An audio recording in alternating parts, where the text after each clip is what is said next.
I'm so excited to hang out with you guys.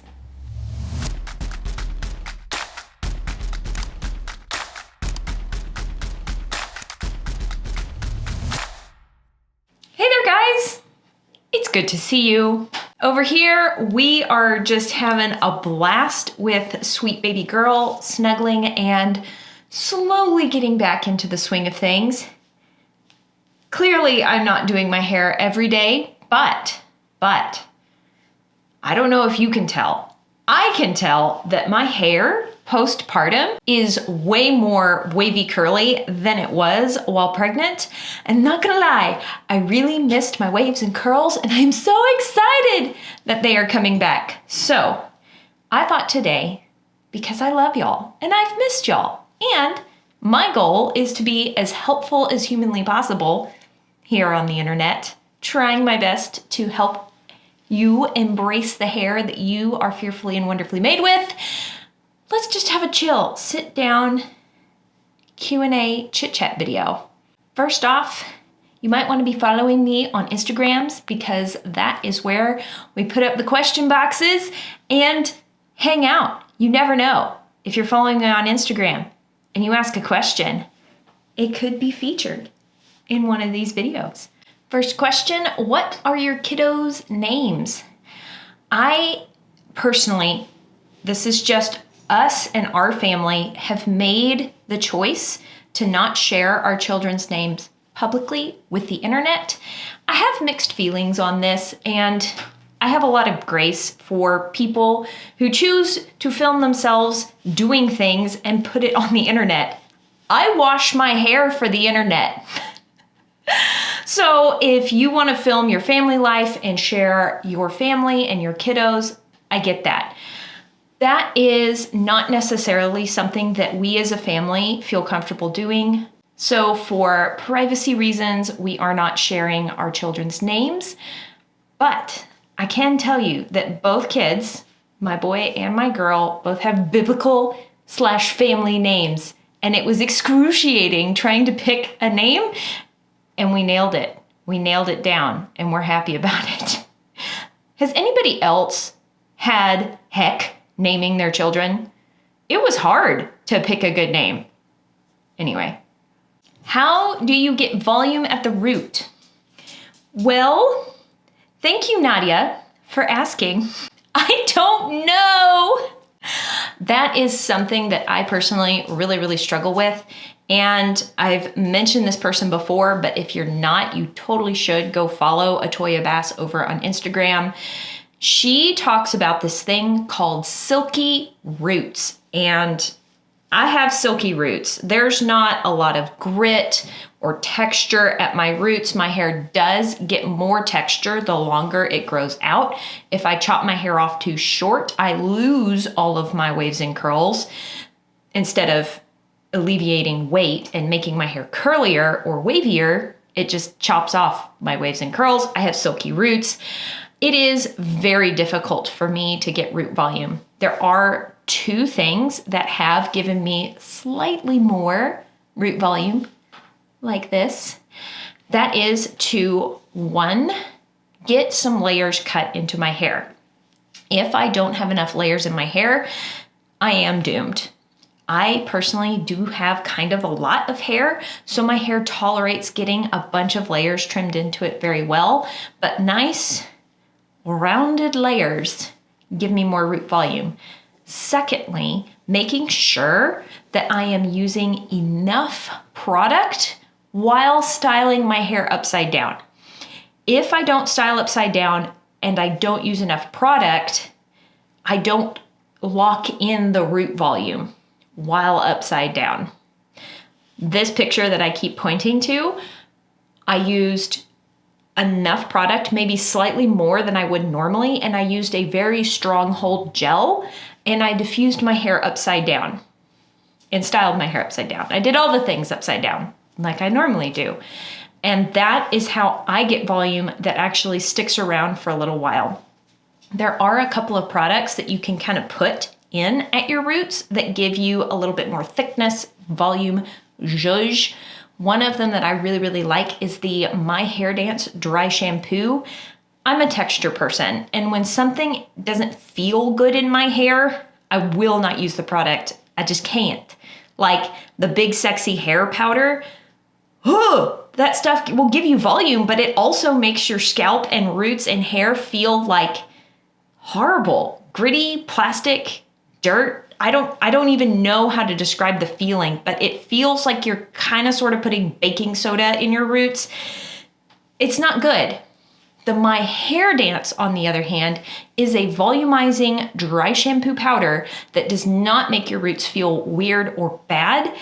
I will say, when I first looked at the bottle and saw that it was $10 for like a tiny bottle, I did not buy it for a very long time. Finally, I did bite the bullet, bought it with my own money. It worked.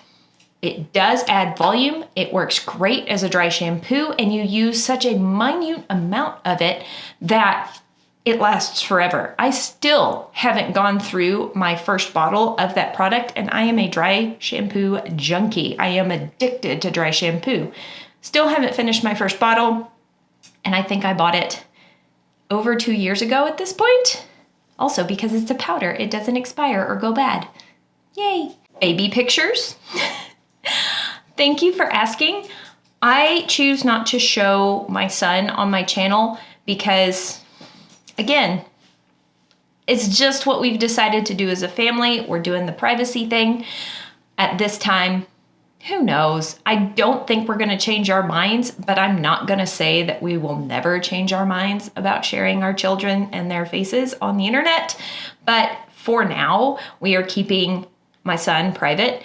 I did share our sweet baby girl in our birth story video because she's a sweet little squish and she's adorable. And you guys were with me throughout the entire pregnancy. You guys were praying for her when we got that scary news about her being possible trisomy 18 positive. But she's a little squish and she's going to change quite a bit. So I did feel comfortable sharing her. I think her face will probably change quite a bit.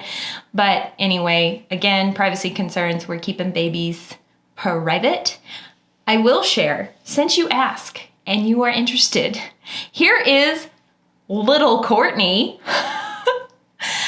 So no, the ringlets are not real. This was actually my mom's handiwork. I was begging her for a perm when I was this age. I wanted curly hair so bad, desperately wanted curly hair. My hair was pin straight when I was in my childhood years. My hair was curly when I was born. There you go. And then it went really, really straight, and I really, really wanted curls. So my mom curled my hair with a curling iron, and I think it was like a 1/4-inch barrel, and she spent 2 hours curling my hair. I loved it, and then she took me to get a perm. It was bad. Do you get your hair wet between wash days? Not intentionally, but I am one of those people that instead of refreshing my hair, I just choose to go ahead and wash it. It is simply easier for me to rewash, restyle, rediffuse my entire head of hair than it is to refresh. And the reason for this is I am just oily, greasy, and for the health of my scalp, it makes sense to wash my hair more often than to refresh. So what do I do to keep my hair from getting wet if I'm showering? Well, I just put it up in a bun, a pineapple, something nice and loose. I do get my hair wet on accident every time I wash my face in the sink. I have yet to master washing my face over the sink without getting my hairline completely soaked. Yes, I know they make headbands that you put on your head. I have tried so many of them, and I soak water through the headband. It is what it is. Kathleen asks, does your husband or son ride horses too? They do. I am currently teaching my 5-year-old how to ride, and it is so fun and also so terrifying. But we have some really kind, sweet horses that we get to work with, and The horse that my son rides really does a great job of taking care of him, and it's been really fun to watch him learn to ride. My husband did not grow up riding horses, but he did learn, and he's pretty handy. He can ride pretty well, but it's not something that he deeply enjoys or goes and does for fun. He can, but it doesn't feed his soul. Riding horses feeds my soul, and I have recently started riding horses again after baby girl was born. Oh, it's so good for my brains. It makes me so happy. Comment down below, what is something that feeds your soul? Like every time you do it, you just feel so much more filled up. What is your soul food? I would love to know. Ooh, I like this question. Fave mid-priced products. More than drugstore, less than $30. Okay. I will wait. Again, let's go to the comment section. I'll wait. Pause the video. Comment down below what you think my favorite products are in that price point range. Not drugstore, but less than $30. Yup. Yes, it's Curlsmith. I know that I have worked with them a lot, and they have been so gracious to work with me. I have really appreciated getting to work with them. But honestly, I loved their products before I worked with them. They're amazing. They are right under that $30 price point for their standard size. They do sell jumbo sizes, which are obviously more expensive. They do sell travel sizes, which are obviously cheaper. They have something for everyone. They use really high quality natural ingredients. Like they've got shiitake mushrooms and wild rice ferment and things like that that kind of feed that part of my bougie self, while also just being incredibly functional formulas that get the job done. Of all of their products, the ones that I am currently today, which could change because I'm fickle, but the ones that I'm currently really loving are the Vivid Tones Vibrancy Shampoo and Conditioner. I love their fragrance-free stylers, like their Shine Gel and Jelly, I believe. And the Weightless Air Dry Cream is so good. That has been the leave-in step that I've been reaching for from them quite often. P.S. Not sponsored at all. This is just us sitting, drinking tea, answering questions. New mom here. Any tips on preserving/refreshing when it's in a mom bun all day? So it does kind of depend on how you put your hair up. If you put your hair up in a nice loose-ish pineapple with either something like a silk scrunchie or an Invisibobble, you can probably take it down. And I personally have the best success refreshing my hair while using steam. A good steam refresh really does do the trick for me. I use a facial steamer because, again, I'm bougie. I never thought I would be a bougie person. But when it comes to my hair, I have my silk scrunchie, silk scarf, I have my microfiber towel, and I have a facial steamer that I use more for my hair than I do my face. Yeah. Anyway, a good steam refresh works best. You just pop that bomb bun out, hit it with a little steam for about 5 minutes. It does really bring stuff back better. But if you're a new mom, this is what I have to say because I'm currently in the brand new baby phase. Give yourself grace. You do not have to worry about your hair during this season. Keep your hair healthy. Do what you can to minimize damage where you can. Use sulfate-free, silicone-free, drying alcohol-free products, shampoo, conditioner. Slap a little bit of leave-in in your hair. Do keep sleeping on your silk pillowcase. Do keep using your microfiber towel to dry your hair. Minimize damage where you can, but clearly, I am not styling my hair every time I wash it. I'm just washing it and letting it air dry. This is the super simple, energy efficient wash day routine that I have been following. subbing out shampoos and conditioners as I go. But anyway, do you think your little girl has straight, wavy, or curly hair?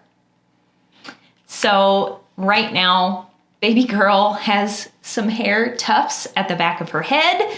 And the front, she doesn't have a lot of hair right now. She's precious. She's adorable. All the hair is in the back. There's no hair in the front. The tuft right on top of her head, there is, I think, some curl there. So it is really cute to see the little curls on top of her head. However, I am aware that when I was little, I had really curly hair, then it went straight, and then it was wavy. Like, hair texture changes over time. Currently, there is a cute curl on top of her head. Who knows what the future holds for her hair? But y'all best believe that I am using sulfate-free, silicone-free, drying alcohol-free hair care products on her. I'm using, this is funny to me. I am using one of the scrunching towels from the Perfect Hair Care to dry her hair. It's a microfiber towel for my baby. It's a tiny little square. It was designed to scrunch out excess water, designed to scrunch out the crunch with. I'm using it for my baby girl to protect her hairs. Yeah. So we'll see what her hair does in the future. Okay, this last question will be a great place to end the video. And I'm going to preface it by saying that I really don't think I'm terribly qualified to talk about this, but I am going to talk about my personal experience. So take that with a grain of salt. Tips for patiently/faithfully living. Finding your spouse, waiting for your blessing baby.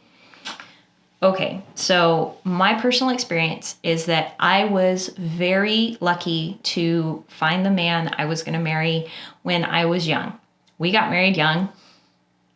That has its perks, it has its benefits, it has its struggles.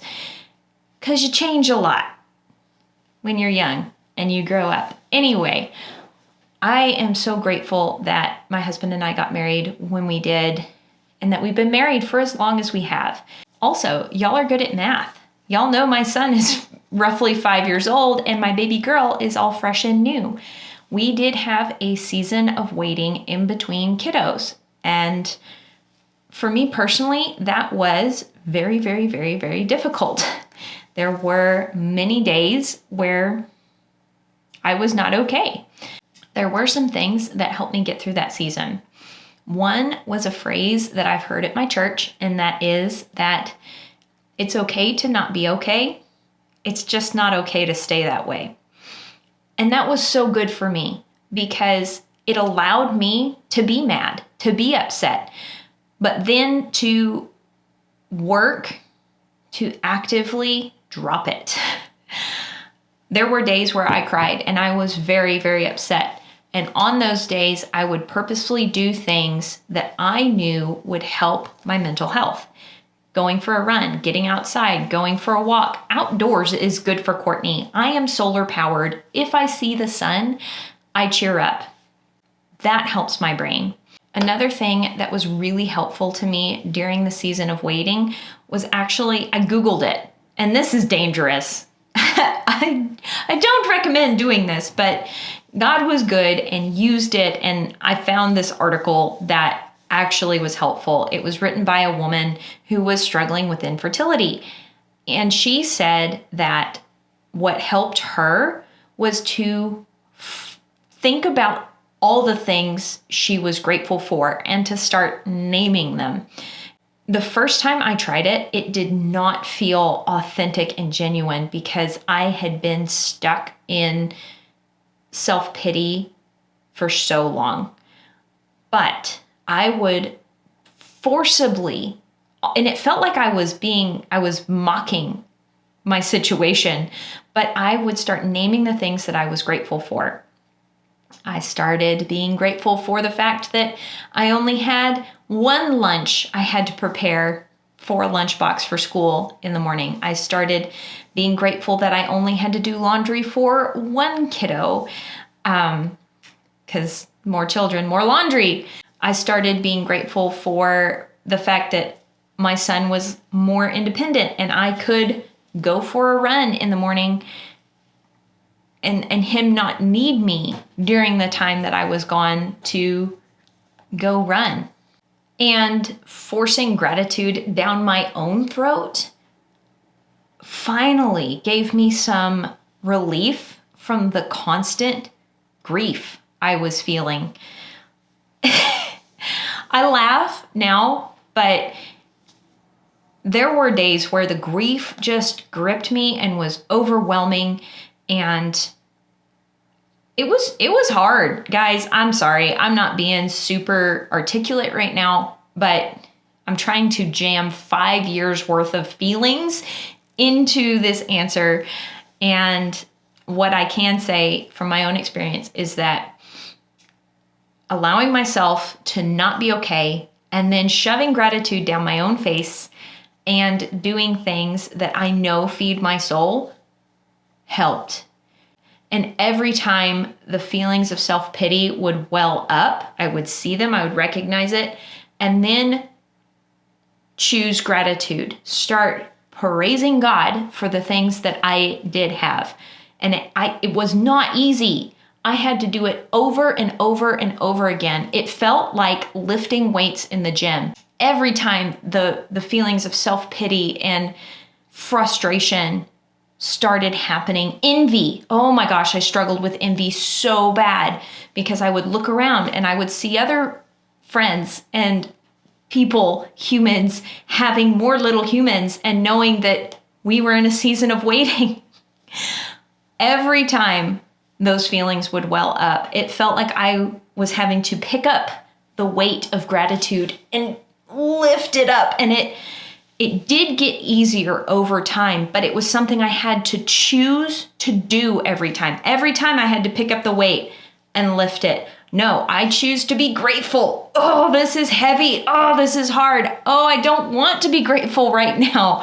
I want to be angry. I want to be envious. I want to feel sad. There is a time and a place for that, but at the same time, I am grateful that this is going to sound weird too. I am grateful that I was given an opportunity to work on being grateful. Anyway, this is just how my brain works. This is what I was thinking while I was in that season, and it wasn't easy. Not everyone's story ends up like mine, where after a period of waiting, they finally get the baby girl.